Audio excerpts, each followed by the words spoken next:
Thank you very much, Tim, for inviting me and for the very nice introduction. And let's see what I can tell you about women's mental health from a neuropsychobiological perspective, because that's what we are trying to do here.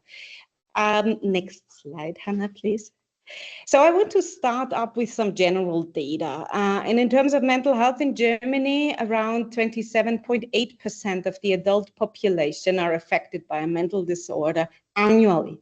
So we are talking about 18 million affected individuals, and I'm only talking about the adults. I'm not talking about adolescents, of course.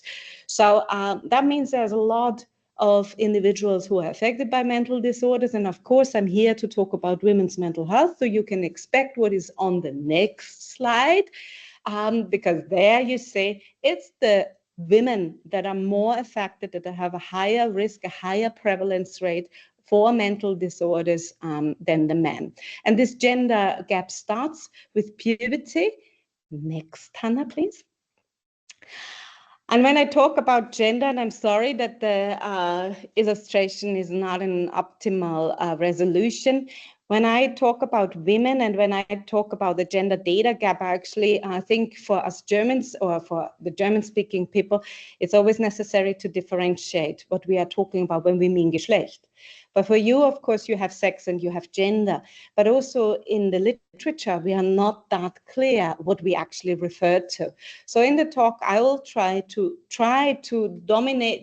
denominate when I talk about sex, when do I talk about gender. But as you can imagine, humans actually always have gender and sex when a person is sitting in front of us. Both of them have different contributions. Both of them are not binary per se, so there are lots of aspects that we can further investigate. And this is just something where we are also trying to be more precise when we talk about individuals. Next slide, Hannah, please.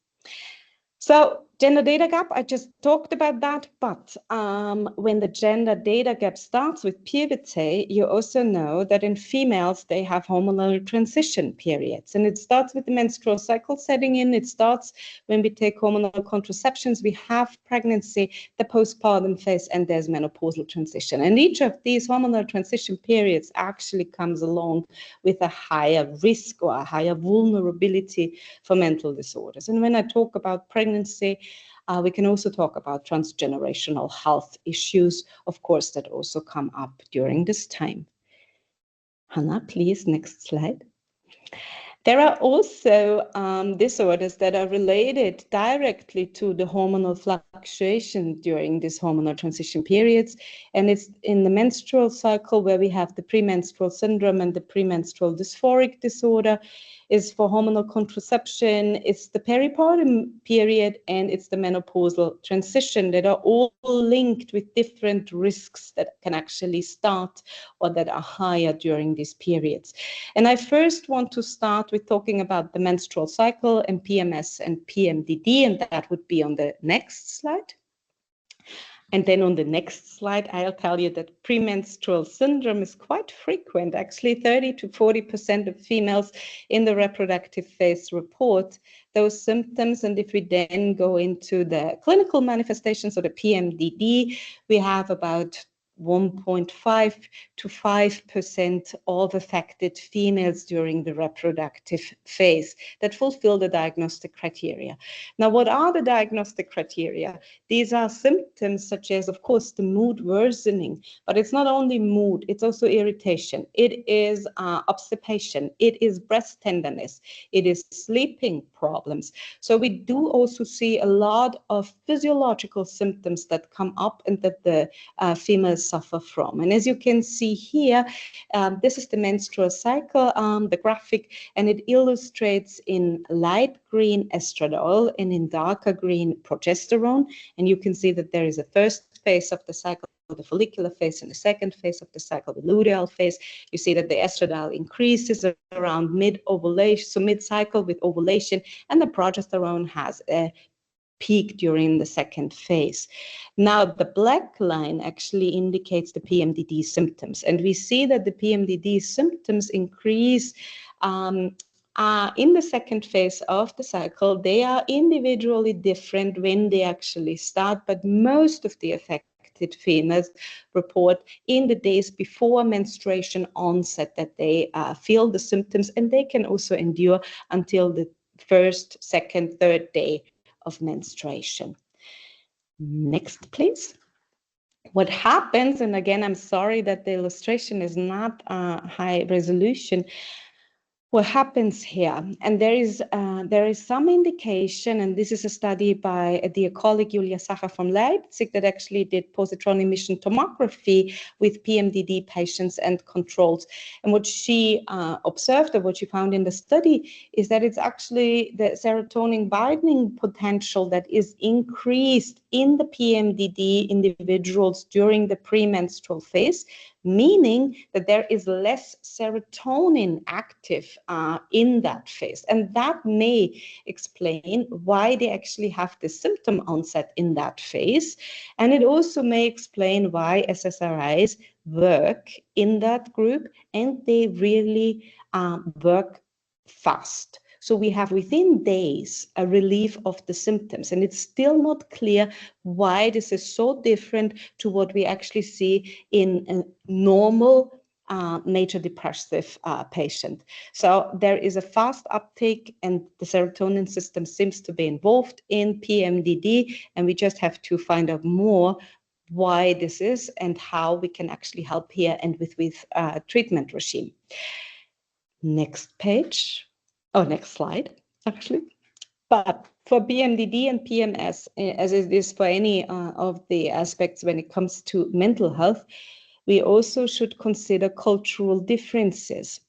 And that's a meta-analysis performed by colleagues that actually looked into published data, and they all use the same questionnaire, a standardized questionnaire, but actually the prevalence rates are quite different. So if you look into Western countries, pretty similar, quite low, as I just mentioned.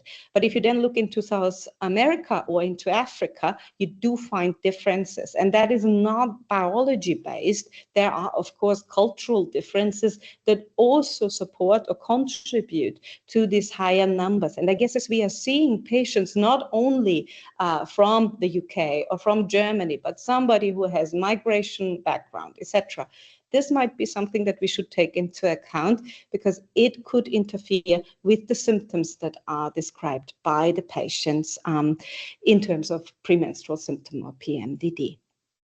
Next slide, please. So that's for menstrual cycle, PMS, PMDD. Now I want to talk a little bit about hormonal contraception. And when it comes to hormonal contraception, that's on the next slide then. You have here the data from the United Nations telling us that it's almost 1 billion women worldwide that use contraception.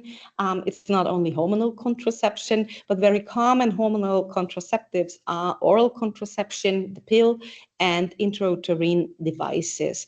And on the next slide, you would see that they actually also share similar amounts of users. So it's about 16% that use the pill versus 16 or almost 17% that use IUDs. So these are huge numbers in terms of users. And of course, we need to understand what is happening to the females, the women, when they actually use the contraceptives. On the next slide, I will tell you that we've done several projects in this direction, focusing on oral contraceptives. That was the PhD work by Ann-Christine Kinnick, who is a postdoc now in my lab, and on the IUD, that's Zoe Bürger, who is now a postdoc in the German Center for Mental Health. But first, let's start with the oral contraceptive intake and what happens if you start or discontinue taking the pill. That's on the next slide. Because first, I told you about the menstrual cycle and what happens in terms of estradiol and progesterone. What I haven't told you, but this is necessary to know, is when you start taking oral contraception, the synthetic hormones will suppress the endogenous hormones.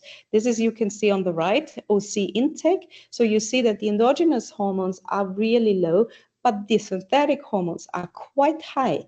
And synthetic hormones, the ones that are used for oral contraceptives, are also quite potent. So they also cross the blood-brain barrier, and they also work on the receptors. So that that's why we believe it's also necessary to actually look into the synthetic hormones and to also look into the levels of the synthetic hormones and how this affects mental health or brain function. On the next slide, I can show you the design of the study that Anne-Christine performed. It was a repeated measures design. We had 2 time points. We actually had 4 groups of females that we invited to the lab. The first time point, as you can see, T0, that was actually the first group had menstruation during that time, but also in the repeated measures had menstruation. So they were menstruating all the time, were not using any hormonal contraceptive method. The second group were continuous oral contraceptive users. So they were using it the first time, they were using it the second time. The third group, and now it gets interesting, those are the discontinuous. So they were taking oral contraceptives when we invited them the first time to the lab, but they stopped taking the pill. And the second time we measured them, they had menstruation. The fourth group, they were menstruating when we first invited them, and then they started taking oral contraceptives. So the second time we measured them 3 months afterwards, they were on the pill. And we had MRI data on all of them. And of course, we had the hormones, the blood data to determine the levels. And we were particularly interested in the change across time from T1 to T0. So what happened in those groups? And of course, the first thing we look into is hormones. What happened to the hormones? That's in the next slide. We particularly found a change in progestogens. As you can see here on the very left, here you have the 2 groups, the first FNC and OC. These are the stable groups, so nothing happens. They are not very interesting, just control groups. But then we look at the D, the discontinuous, and the S, the status of OC. And you see that the endogenous levels change, but of course the synthetic levels change. For the discontinuous, the synthetic progestogens, they are decreasing. For the status, they are increasing. So we know, okay, yes, they actually did discontinue, they actually did start taking this. Now that's what we used then, these changes in hormonal levels, that's what we used into, or what we put into a representational distance matrix. We used Euclidean distance to actually look into, okay, how much do they differ, the values? And that's what you see here on under the hormonal RDM. Those are the hormone values from both time points for every individual that was in the study. And we also did the similar thing for the resting state connectivity, functional connectivity of the brain. We here had several regions of interest. Actually, it was 216, so a whole brain approach that we used.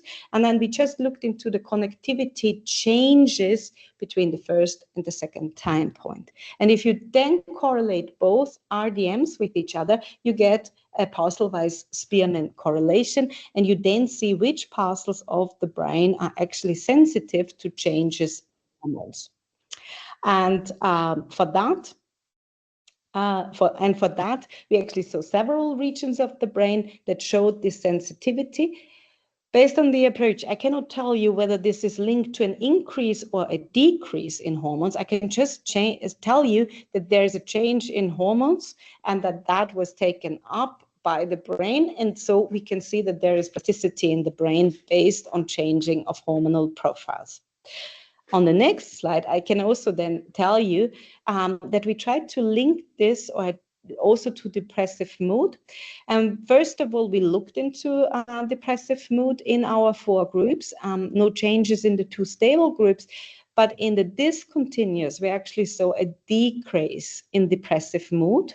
So they really showed a better mood after stopping the pill, while we saw an increase in depressive mood in the starters. I know, and you also please be aware, it's only 11 individuals in the status group. So we really have to be cautious about saying something causal here. Of course, that's possible, but just the direction actually fits very nicely, that we see this decrease in mood, the decrease in depression in the discontinuous and the increase in the status.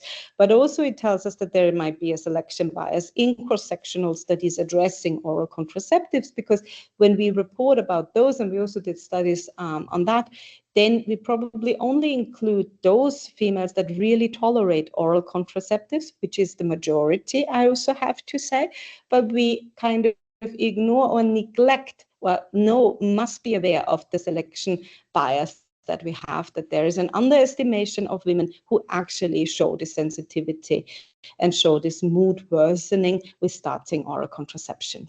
We then further tried to link these changes in depressive mood with the brain and the hormones.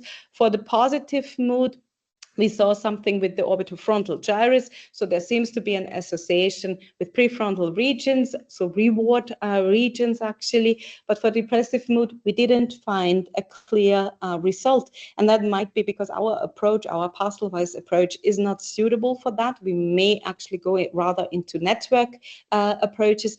And also depressive mood is quite complex. As you know, we do have different subtypes of depression. So the somatic aspects of depression, the mood aspects of depression. So that is also where we need to actually have a more fine-grained analysis. And we'll look into that in the next study.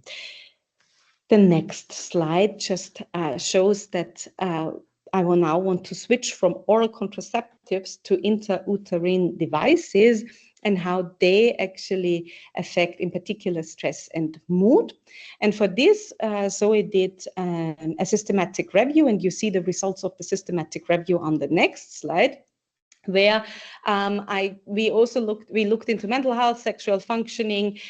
We wanted to look into the brain, but at the time we did the systematic review, there was no study published on the brain of IUD users. We looked into quality of life and stress. And for stress, there was one study published that actually showed an increased cortisol reactivity in the IUD users and also increased subjective levels of stress. And that was interesting. Thought that it shouldn't be just one study. That's, of course, not enough to know. So we performed the second study. And here you can see on the right-hand side, the second study where we included levonorgestrel IUD users. We used oral contraceptive users, and we also included natural recycling females during the luteal phase. We did a stress task with them. Actually, it's the Maastricht acute stress test where you put your hand into cold water. That's the cold pressure test part of it. And then you also do mental arithmetics. This works quite nicely.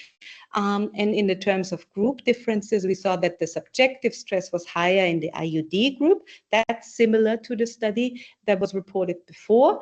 But for cortisol, we didn't see a difference of the IUD users to the natural recycling females.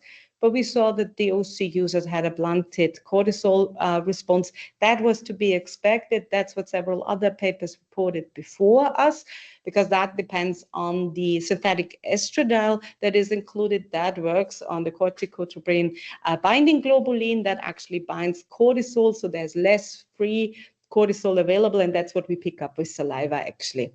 So there are differences in how the contraceptive method actually affects the stress response. And that's what we wanted to show here, what we can also show with our data, that it actually makes sense to look into the individual and see, okay, what hormonal contraceptive method do you use and how may that affect your mental health or your stress reactivity? Next slide, please. That's not only our focus, also our colleagues, for example, Vive Rock here in Copenhagen are looking into this, and they, of course, have the beautiful register data available to them. So what they did is they looked into the Danish registers. They had 140,000 first-time users of IUDs, and they all had no history of mental disorders. And what they were interested in is how does now using an IUD, insertion of an IUD during the first year afterwards, affect your depressive symptoms or your depression rates.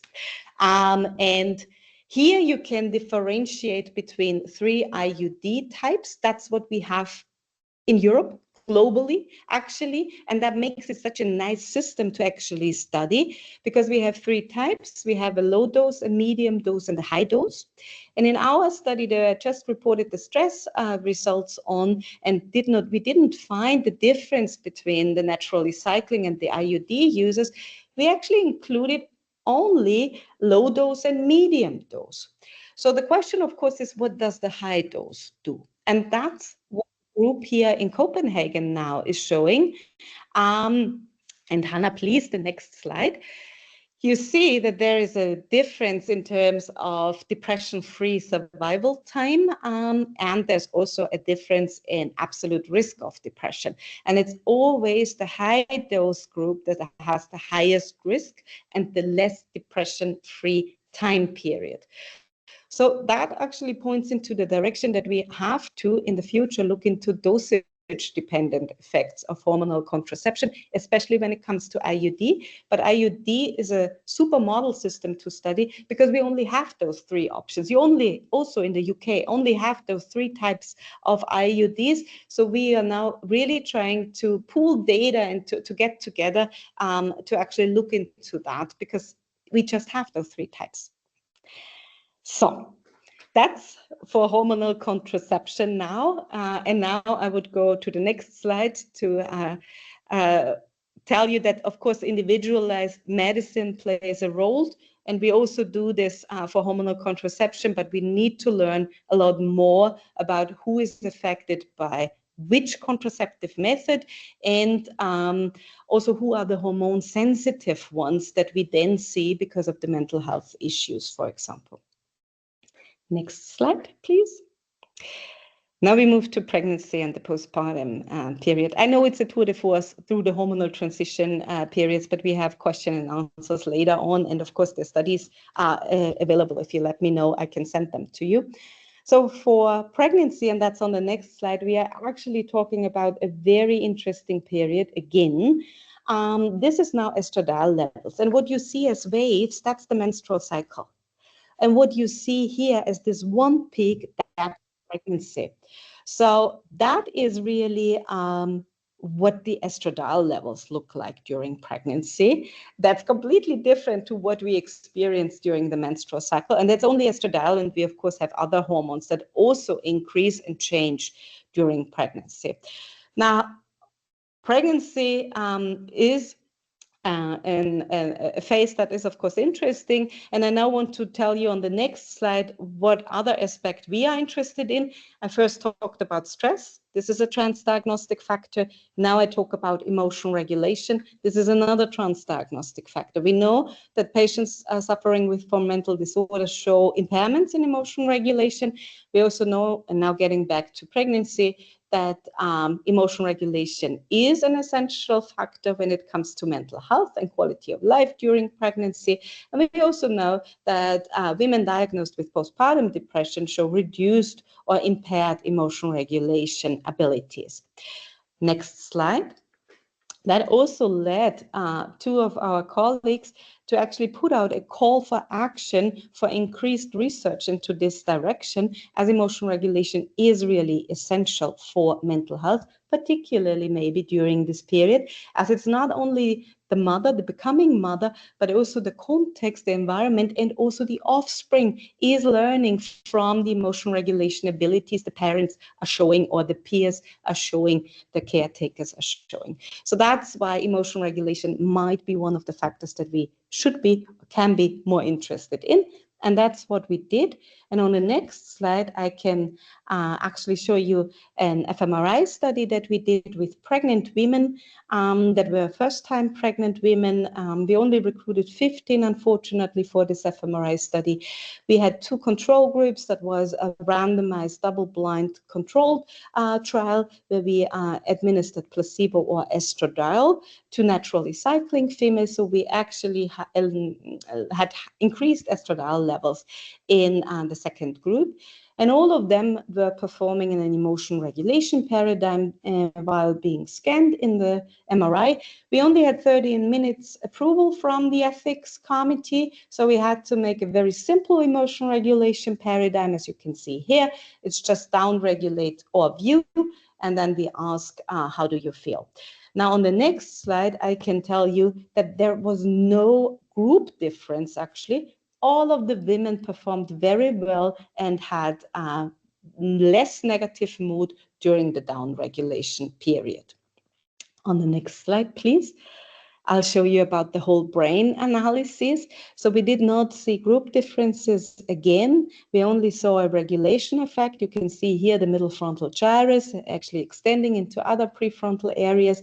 And that is what we could have expected actually to see, that there might be the regulation network showing up. What you can see here is also that there might be a change in the way the midfrontal gyrus is recruited by the pregnant group. However, that was not significant. Might be a power issue, of course, as you can imagine, but still it's interesting to see that in general they didn't show behavioral differences. The brain also did not show group differences, but still we wanted to see, is there any link between regulation success and brain activation? And on the next slide, I can tell you that we only found it for the amygdala, actually. So it was the amygdala and only in the pregnant group that showed an association with the emotional ratings. So the less amygdala activation during downregulation, the lesser the negative rating. And we also found that the amygdala activation left and right actually was associated with the ratings on the Edinburgh postnatal depression scale, so the depressive ratings. And that tells us that emotion regulation is an interesting factor to investigate, and there might be something with the amygdala during pregnancy that could be affected, or that could actually tell us about depression, about mental health status. But there's a very small study. It's only one time that we looked into that. So very careful about that. But fortunately, we have colleagues in Sweden, and with them, we now teamed up to address this question about, can emotion regulation abilities actually predict postpartum health? And that's on the next slide. And we can actually see here, this is part of the IITG. I'm talking about the IITG in just a few minutes when I talk about our International Research Training Group that is in collaboration with Uppsala. And here we have Alkistis Kalkido as a PI who also has a huge data set that we now can use within this IITG. And Franziska Weimer is the doctoral researcher who is working on this emotional regulation during pregnancy aspect. And on the next slide, I can tell you that the mom-to-be study, the data we used from, actually has data from over 8,000 pregnant individuals. And they have several data time points. And we have EPDS, so that's the Edinburgh Postnatal Depression Score. So we have depression rates about different time points. It's actually 8 that are illustrated here. And you can see that the trajectories are quite different. We have some that are always high, so persistent depression. We have some that have high ratings only in the beginning of pregnancy, but then kind of have lower. We have some that have a postnatal onset very early after giving birth, and we have some that have an onset rather late in the postpartum phase. And for kind of differentiating those trajectories, we need big data, and we need several data points actually to look into this. And I'm very happy that we have this collaboration and now can talk about data from 634 pregnant individuals. On the next slide, we also have data on their emotion regulation abilities. Actually, it's the difficulties in emotion regulation scale that was used. This was used once during pregnancy. And now we were interested in, can we predict, using mixed linear models, can we predict these EPDS points later on in pregnancy, but also during the postpartum period? The groups differed in their emotion regulation abilities at the time point during pregnancy, and that's on the next slide, where we can see that the persistent depressive group actually also had the highest difficulties. And across all groups, theirs was actually a stable predictor of depressive ratings throughout the different time points that we used. So what we kind of concluded from these results is that emotion regulation is a factor that we should look into quite early in pregnancy. And we can, of course, intervene here and then look and see how does intervention, a training, a skill training in terms of emotional regulation actually change the mental health trajectories, the depression trajectories that we then see from the pregnant and postpartum women. Next slide. And that brings me to the last transition period I want to cover with you, the menopausal transition. On the next slide, I can tell you that now as we are getting older and we are aging, we spend almost half our life in the peri or postmenopausal stage. And especially perimenopause represents a window of vulnerability, but also change. And here I don't always want to say it's just vulnerability, it's just risk, because some individuals, some females, some women actually thrive in these hormonal transition periods. So I guess there's also a lot of resilience. There's also a lot of positive aspects here. The mental health symptoms that are reported are transient in the majority of women, and we get depression, we get anxiety. There is a lot of sexual dysfunction that is not talked about. So decrease in libido, vaginal dryness that the females will encounter. And of course, we are asking ourselves, what about psychosexual health? Is this a general decrease in the reward responsiveness, or is it really specific to sexuality? I'm not showing you data on that as we are currently analyzing this study, but what I want to show you on the next slide is actually that we should also educate our patients in those, and ourselves maybe also in that direction. Because what the women that come and take part in our study mostly report is, yeah, the vasomotor symptoms. They were waiting for the vasomotor symptoms to know that they are now in the perimenopausal stage. But actually not every woman will have vasomotor symptoms. And not for every woman it will be quite easily detectable that this is now vasomotor symptoms. We are talking about depression and anxiety. We are talking about cognitive performance that is altered. We are talking about sexual aspects such as vaginal dryness, sexual pain. We are talking about physical function that is also changing. And there's, of course, lots of in terms of the metabolism that is changing. And I guess that is also contributing why for several of the women we are seeing here, they don't even think that they are in the perimenopause or in the menopausal transition, but they are looking for other reasons why they might be depressed, why they might be quite anxious, or why they have problems in concentrating. And I guess that is something where we really need to be more active in terms of education. On the next slide, I'll show you several of the brain parameters that also change with the menopausal transition. And you see, of course, beta amyloid gets increased across the menopausal transition. And tau also changes. There's also volume changes. There's also the glucose metabolism that changes in the brain. And it actually takes several months to years to actually adapt to that. The brain will adapt to that in the end. But still, there is plasticity. And now more and more groups are looking into this menopausal transition as a potential critical phase for neurodegeneration, Alzheimer's dementia. And that's also where we are now part of a Marie Sklodowska-Curie action, a doctoral network called MenoBrain, where we're actually looking into this menopausal transition a lot more in terms of brain parameters, brain age, neurodegeneration, metabolism, and inflammation to better understand what is happening here. Next slide, please. Now, why can the sex hormones actually do this, or why did I present so much about hormonal transitions? You probably know the endogenous for sure. The synthetic as well can cross the blood-brain barrier. They have receptors in several areas of the brain, frontal, subcortical, and cerebellar. And there they can actually modulate the brain function and the structure. They do this via the receptors. They have genomic and non-genomic actions here, and that's why they can interfere with a lot of brain parameters, including the neurotransmitter signaling. Please, the next slide. And that's just to show you that's for the dopaminergic pathway and the serotonergic pathway. And you see here, of course, they are influenced by the sex hormone levels, because that's where the hormone receptors are based on. They are part of the pathways. So there is an interaction here with the neurotransmitters. Next.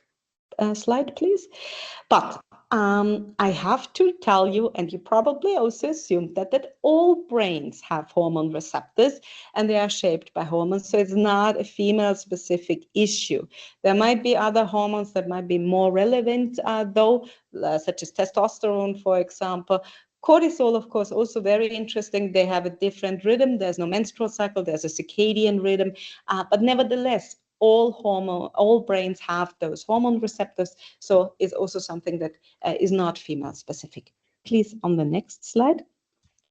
We have also shown, and that's Elisa Rehbein, a former PhD researcher in my group, that there are structural changes across all of these hormonal transition periods, and they occur in several regions of the brain. And for some, these are the usual suspects, such as the hippocampus and the amygdala, but some, they are kind of new or just respond to one or two of these hormonal transition periods. And as you can imagine, if they change their volume, if they change the function and their interaction, then this may also influence, of course, the behavior that we are interested in, such as cognition, such as emotional experience and regulation, or behavioral aspects. Next slide, please. So for this gender data gap in prevalence, we actually said that this is a global problem that has been under-investigated. We don't know much about the mechanisms, but to actually investigate those mechanisms, we need an interdisciplinary approach. Especially if you think of women's mental health, this needs not only gynecology, psychiatry, psychology, neuroscience. We also need to go to the humanities to understand the cultural context. So we also collaborate with sociology, with philosophy, to better understand what's happening here. And we also need a strong international partner. That's what you need for an international research training group. And that's what we found in Uppsala in Sweden, because they have a center on women's mental health across the reproductive years. Next slide, please. And that's our IRTG. So that's our IRTG on women's mental health across the reproductive years. It's a 5 years funding period. You can ask for prolongation for another 4 years of funding. On the next slide, I can show you that we are in the 3rd year of the first cohort. It's 12 doctoral researchers that we have here. All of them focus on women's mental health. We have 5 projects that work into the negative valence into stress. We have 5 that work into the positive valence, that's reward. And we have 2 that have a more wider approach, such as gender norms and how do they affect mental health, or what about the classification, the brain classification, sex brain classification, is that affected by hormonal transition periods? Next slide, please. And our vision is, of course, to improve prevention, diagnosis, and treatment of mental disorders in women. And for this, and that's on the next slide, the doctoral researchers also set up a podcast, a science communication podcast, where they actually talk about, so let's talk about women, that's how it's called, where they actually talk about these aspects, about the hormonal transition periods, but also stress and reward, and also the topics of their doctoral research. Next slide, please. So to conclude, the gender data gap in prevalence is not solved, and we are currently trying to figure out what are the mechanisms. Hormones might just be one of those mechanisms. It's not telling me all the story, but it does contribute. So hormonal transition periods are windows of vulnerability, and I just showed you several data on how hormonal fluctuation, treatment, and transition actually affects the brain. So sex gender sensitive approach is mandatory to improve mental health of all individuals, not just women. And on my last slide, why don't we see this actually translated to clinical practice? And with a colleague of mine, we just wrote a comment that we looked into the clinical practice guidelines, and we actually found no or really little effective sex gender oriented recommendations for clinicians, for practitioners. So this is really where we have the lack. But why do we have the lack in the guidelines? It's probably because of the lack of the data. Why do we have the lack of the data? It's probably because of inclusion and so forth. So there's lots to do in this direction. And with that, I'm at the end. I'd like to thank you, of course, for listening to me. Tim, you for inviting me. Hannah, for kind of pressing every time I say next slide. Thank you so much. My team, of course, where we have so wonderful collaborations, the fundings, and of course, the collaboration partners around the globe. Thank you so much.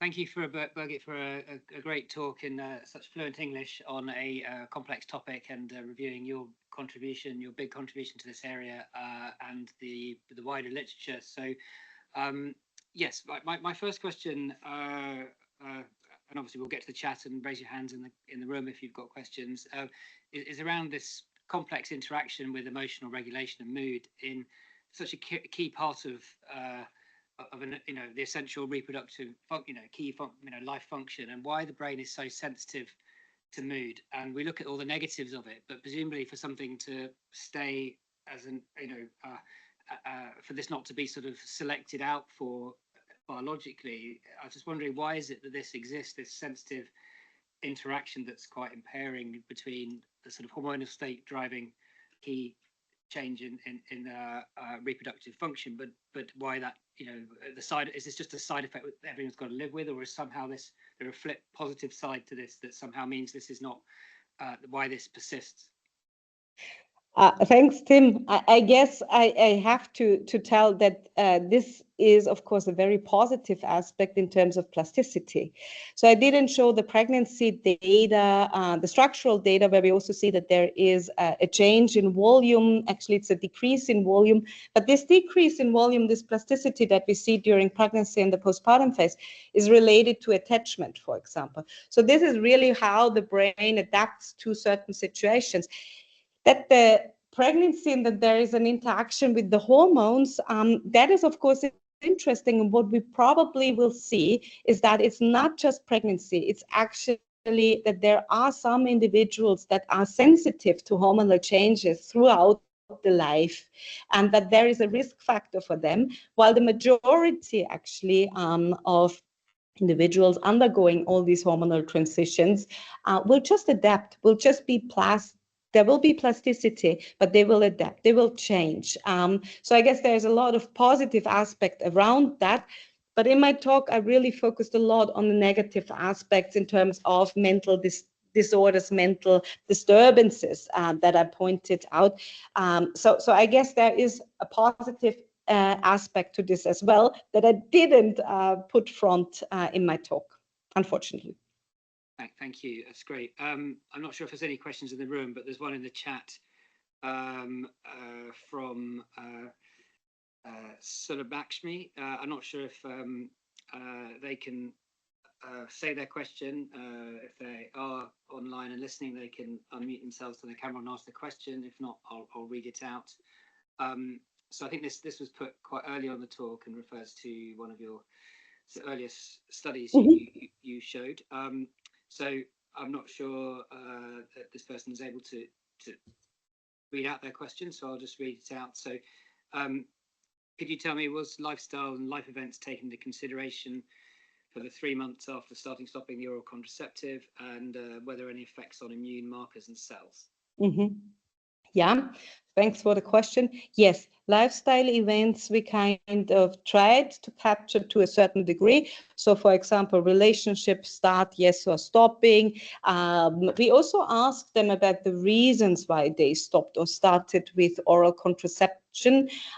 So it was not only because of the mood aspect, it was of different reasons, actually. We also assessed about lifestyle, dietary issues, and so forth, but we did not do a daily characterization during the months. And what we also didn't do, unfortunately, and I think this is really something where we should look into further, is immunological factors, because we know that starting oral contraceptives influences immunoglobulin activation. So that is something where we also wanted to go into this direction, but just didn't receive funding, unfortunately. But it is absolutely something of interest to further look into this. Thanks. I can't see any hands in the room, so in the meantime, we'll go around in order for those in the chat. Molly Edison, I don't know if you're able to unmute yourself and turn your camera on and ask your question, and if Amy and Agata could be ready to. Oh, and we've got someone in the room as well. So let's try Molly first, and then. Oh, sorry, you're all over the place. Yeah, Molly, please crack on. I've got my finger up here. You say it quite loudly, because apparently the microphone's quite low. Yeah, no, I'm just quite interested. Yeah.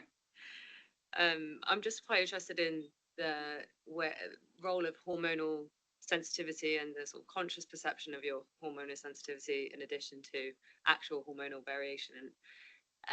And I'm familiar with some of the sort of PMS screening tools for measuring hormonal sensitivity, but I just didn't know whether you knew of any others that weren't sort of specifically targeting that period of time or those symptoms and more general.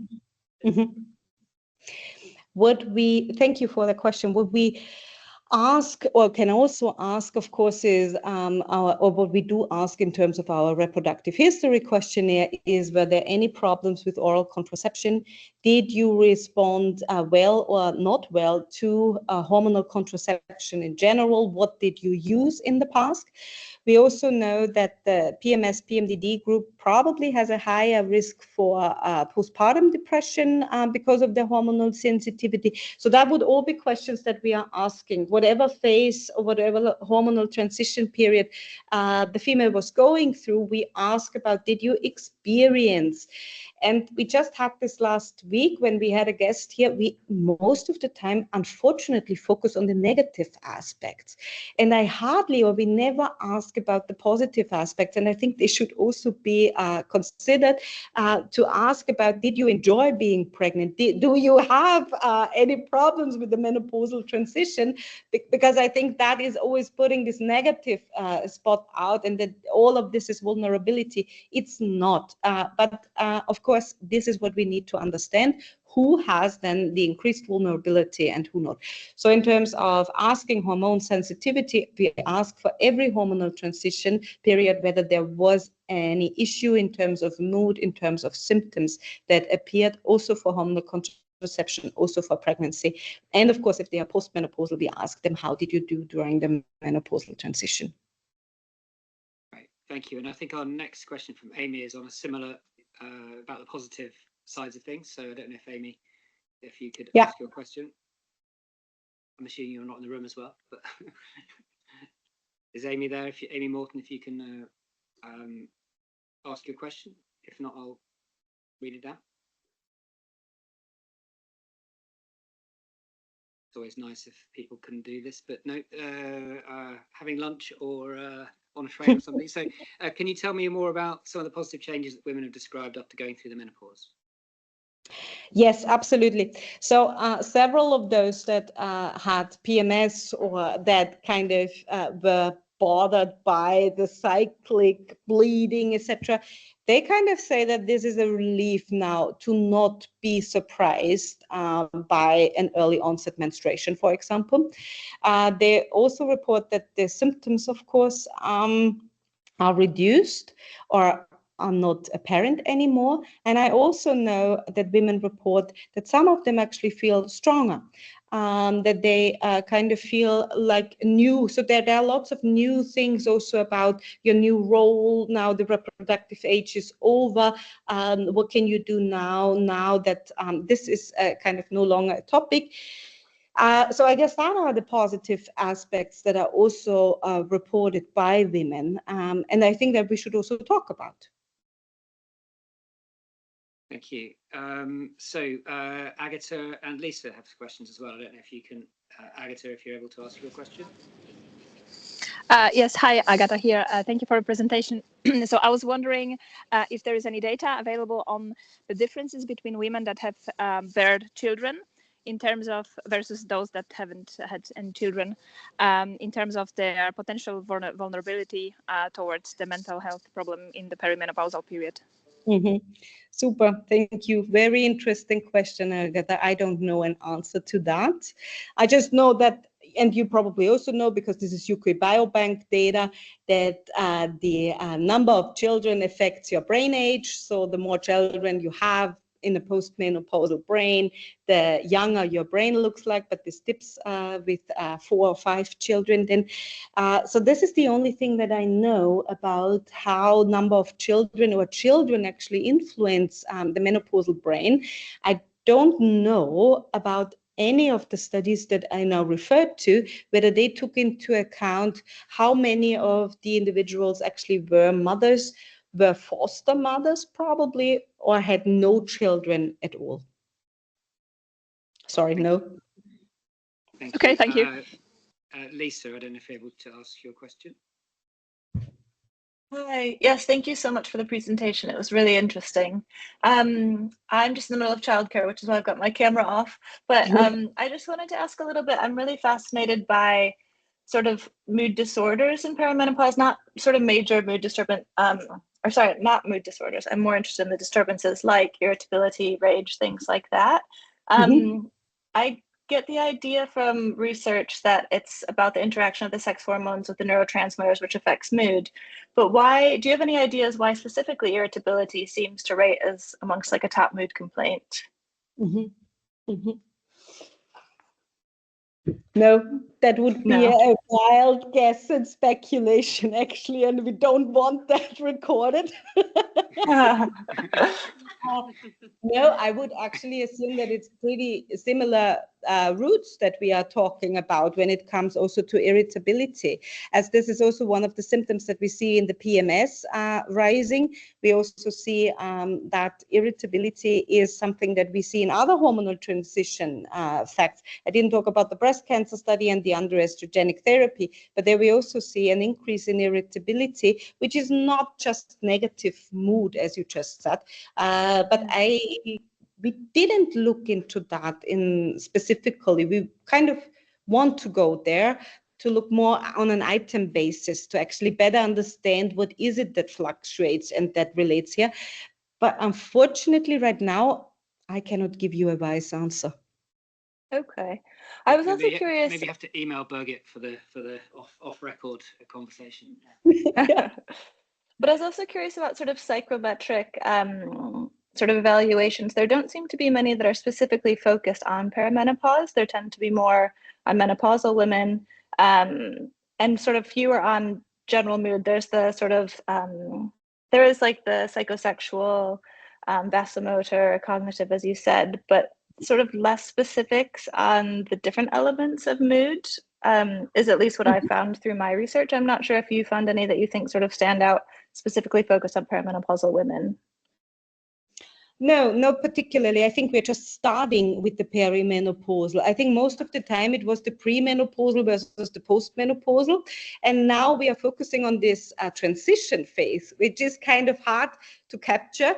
So who is when in the perimenopausal stage and who then actually converts into the postmenopausal? And I guess we're just starting with the study. So we ourselves are only starting with the study, and of course, we're not the hub of the world, so there are lots of other groups around.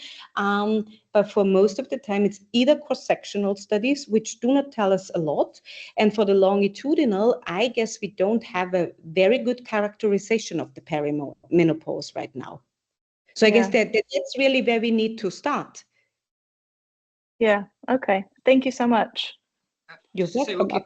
We'll keep going with questions because we've got some great questions people are interested in. It's partly because we started a bit late, but also we want to encourage the collaborations and connections between our two campuses. But we've gone over the time, and luckily we don't have anyone banging on the door to kick us out this lecture theatre, but people have other things to go to, so please do feel free to leave in person or online.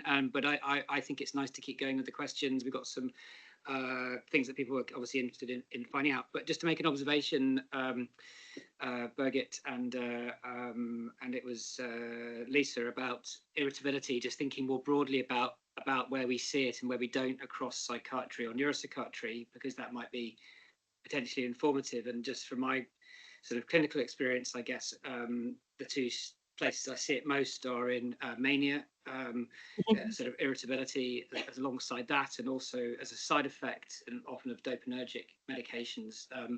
And it's just a clues to where we see it out of context with anything else. Obviously, you can be irritable for all sorts of reasons, but if you sort of look at irritability when you're not expecting to necessarily see it, or where it's almost a bit unusual, it's potentially those settings. So it's not related. It's a sort of obviously it's a complex emotional state of sorts, but it's just thinking about it perhaps in relation to those two aspects of what we see more broadly in psychiatry. So next question is from Rachel, who can't, I don't think, talk. She's it's 10 o'clock wherever she is. I'm not sure if anyone can work out the time zone. That must be quite a bit further east. That this must be sort of far Asia, I guess. So I don't think quite Australia gets that. Is it Australia 10 o'clock? I don't know. I haven't got West Coast. I don't know. So Twix to the answer to that question, if they can put. So amazing work. I have two questions. Is there more information or studies I can view about the work done on emotional regulation and postnatal depression development? I'm currently pregnant, so particularly interested in this. Is there any scope to investigate in relation to neurodivergence and the intersection with hormonal fluctuations in women? Yeah, absolutely. So the studies on emotional regulation and pregnancy, I guess most of them were actually included here. As I said, that there was a call in 2022 from colleagues that we need to do more research in this direction. So there is more coming out, and I guess there will also be more coming out in the next years, actually. But if you are interested, I can happily share our papers and the slides are shared as well, so you can go back to the papers that I presented. In terms of neurodivergence and intersection, I guess that is something where we are also interested in, but have to collect data in intersection here. For example, this was a completely Swedish sample. That means that we didn't look much into migration background, for example. We didn't look much into educational background. We do have, or at least the Swedish collaboration partners have the numbers. But what we see is that education does affect mental health, of course. And now the question is, would it also affect emotional regulation? And that is something where we are also now trying to get more data and to further investigate how this intersection in terms of migrational background, in terms of educational aspects, also works out with the women's health. And when we talk about intersections, also gender. So for most of the studies, when I talked about women, these were cisgender women, but we are also running studies on transgender individuals who are undergoing gender affirming hormone therapy. So there, it's another question, of course, about intersection and how then gender and sex and gender actually come into play. The neurodivergence, that is something where we are actually lacking behind in Germany. And I would be very happy. So just also picking up the irritability point, I think that I would be very happy to hear more how you actually assess that and whether there are some similarities in how we address this in Germany and how you do it in the UK, or in particular here in London.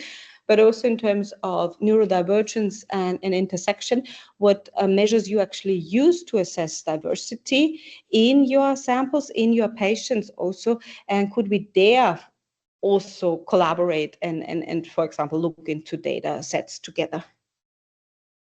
Great, thank you. Yeah, lots to get back to you about there. So final question, unless there's anything in the room, from Claudia, if you're able to turn your camera on.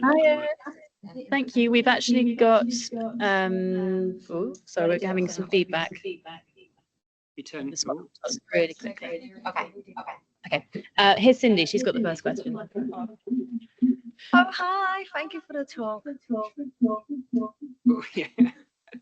There must be two mics on in your room somehow, but we need one of them.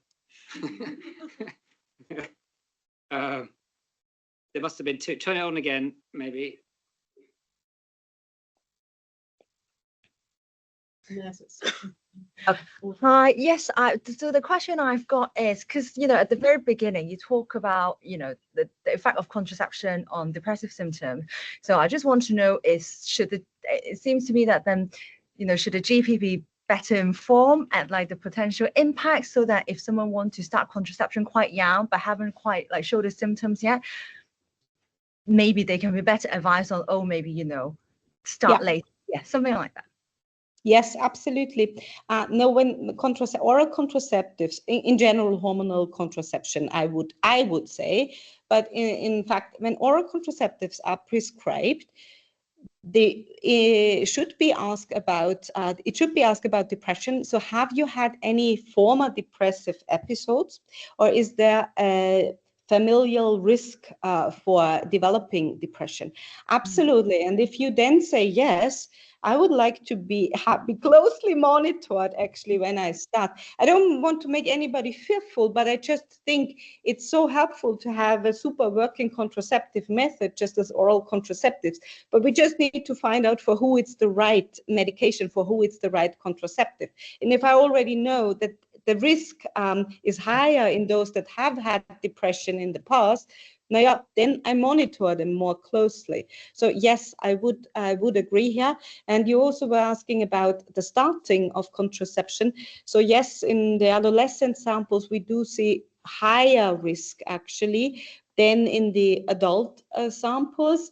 So meaning that the earlier they start with oral contraception, there are also the registered data that kind of point to this direction. However, we have to be careful. An early start of oral contraception is not only because I want to get sexually active, it could also be of the side effects, gynecological, not side effects, gynecological issues such as heavy menstrual bleeding and so forth. And then they work. And then they also show a relief. So it's not just a bad thing. But there could also be good options with oral contraceptives, of course, always. And for the hormonal IUD, we are currently trying to find out about how age is actually affected, because I don't know about the UK system, but in Germany, the health insurance takes over the cost of the IUD up to the age of 21. So, of course, a lot of young women decide to now have an IUD inserted until the age of 21. But what does it do? We don't know. So that is something where we also need more data and also need to monitor them way better. So here the registered data, of course, are a blessing. But yeah, that's where we are right now. Because it's important for people to be informed of this so that they can decide that, because potentially if it can have a negative impact on someone's mental health, especially for those who are at risk, then they need to know to make that decision, because then they might actually start the trajectory of, you know, the illness sooner, potentially more severe. So thank you. I'll pass it on to my other colleague Claudia, who's got a second question. Thank you so much, Bridget. You mentioned a breast cancer study. So we're in the health psychology section at King's. A lot of our work is on mental health and breast cancer. And wondered if you see, or if you looked at the difference between people's experiences of a crash menopause, so immediate menopause caused by hormone suppressing treatment for cancer, for breast cancer, compared to a natural menopause that might take a decade to go through. So that's not what we do ourselves. What we do ourselves is a breast cancer study in terms of anti-estrogenic therapy in premenopausal and postmenopausal women. So we are comparing tamoxifen versus letrozole, and then we measure with MRI, and also our questionnaires before they actually start the treatment and 3 weeks after starting the treatment. Because then we also have the Ki-67, so the tumor growth marker, and then we can run predictions. Okay, how will the individual respond to the treatment, but also what does this tell us about her mental health status as we collected 6 months after starting treatment as well. So that is our study. And here we are, of course, interested in the premenopausal versus the postmenopausal women, because what has been shown in the literature is that the premenopausal women undergoing tamoxifen treatment, of course, have a stronger reaction in terms of body image, in terms of menopausal symptoms, so depression, than the postmenopausal ones. It also relies on how tamoxifen and letrozole work, but this is, of course, it's a crash, it's an induced menopause that happens so quickly, and you cannot really prepare. However, on the other side, we also have data here from breast cancer patients who had the breast surgery, And here, for example, if the breast is removed, they have a better body image, because now, at least that's what they told us, because now they really say that the threatening part, the threatening body part is taking away. But of course, my body image has changed. I'm different now. So we are just collecting the data on that, and hopefully I can tell you more soon. But for now, according to the literature, the induced menopause comes along with higher symptoms, with more symptoms. And there's actually now a UK Biobank study out where Claudia Barth was last author, senior author, that actually looked into these trajectories. And I guess they also showed, if I remember correctly, that it's the induced menopause that does something different to the mental health than the natural perimenopausal years that you have to actually adapt and to kind of live through those changes that we experience, or that all females actually experience. Yeah, that's really interesting. Thank you so much, Birgit.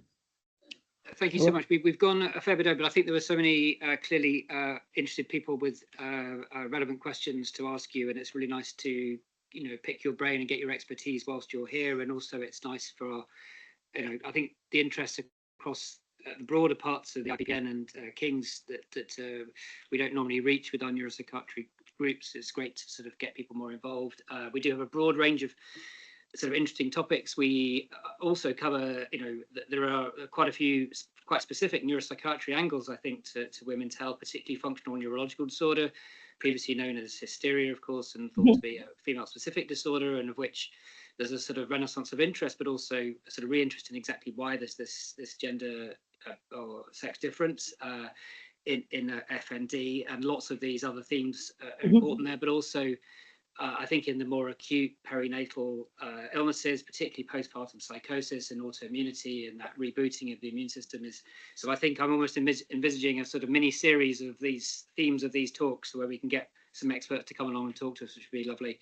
And we know certainly now in the FND world, but I'll be picking the brains of our autoimmune experts here as well about the postpartum psychosis in particular, because I think that is, although probably reasonably rare, it's super severe, and amongst the most severe mental illnesses there are, really. So just to quickly flag up, in 2 weeks we have again something of broad interest. It's the Divided Mind. It's Ed Bormore, our new head of school, and the Regis Professor of Psychiatry, talking about his new book about the sort of